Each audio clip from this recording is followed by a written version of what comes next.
In December of 2012, I received a certified letter, and it was a termination notice saying that I perhaps used marijuana on the premises of a Section 8 housing. And so once I got the termination letter, I had to submit paperwork within 10 days saying that I contest to their termination. What is your injury? I broke C1, C4, C5, and exploded C6. And I'm considered a tetraplegic because I have use of my arms, but not use of my hands.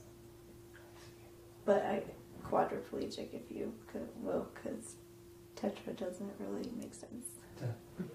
Cannabis makes your life easier? Yes, it does. Awesome. Why do you use cannabis? It helps with my pain. It helps slow my mind. It helps me be a better mom. It helps me focus on the things that needs to be. And my spasticity is gone.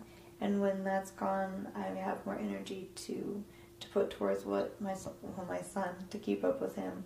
I have more energy to keep up with him. I had gotten my red card by a doctor after being recommended cannabis for my medicine, and it works way better than the pain medicine that I'm prescribed by my doctor. So after I got my red card, I felt that, I was legal. It was legal in the state, and it did come out of pocket. It wasn't paid by my insurance company like my other narcotics are.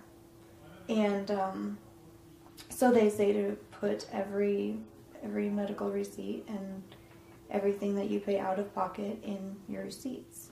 So I turned them in, and I wasn't thinking at all when I did. So you turned in your receipts for your cannabis medication along with your other receipts for... Yeah, I turned in my cannabis receipts along with all of my medication receipts.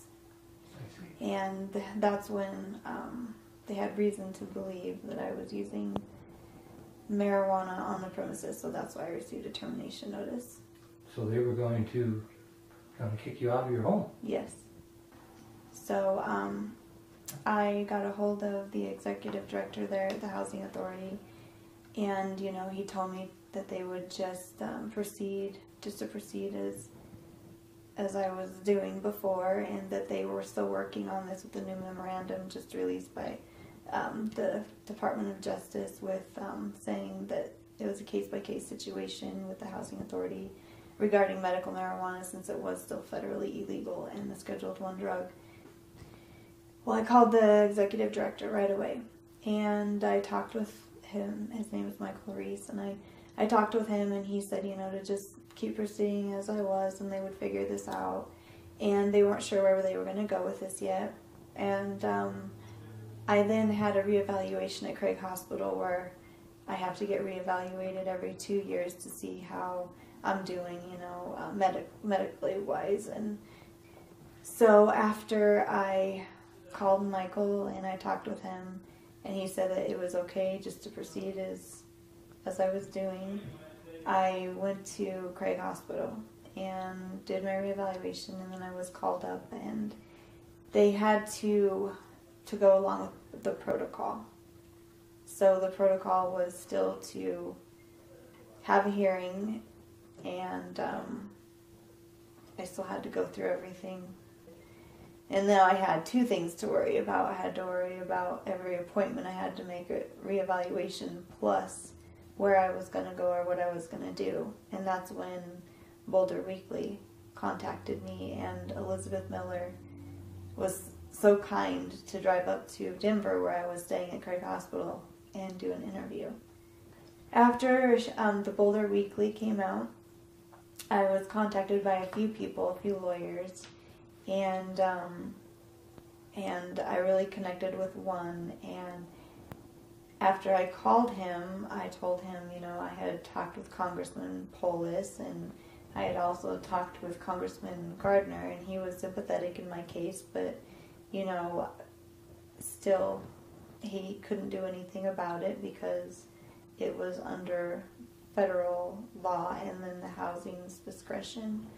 So after I talked with Jeff Gard, I knew that he was going to be the one, and he was going to take on my case pro bono, and he was one of the sweetest men I've ever met. He's a good friend to have and a lawyer to look up to. And so when Jeff Gard, he wrote me and said that everything was settled, and he gave me the letter from the housing authority's lawyer saying that it was settled, and then he offered a press release. And I have that press release too. I can give you a copy of it. Excellent. And it was the first case won ever in the country of an MMJ patient. Now this sets a precedent for all other disabled campus patients, doesn't it? Yes, it does. So your housing situation is secure? Yes, it's secure, and I'm able to live here and stay here and raise my son.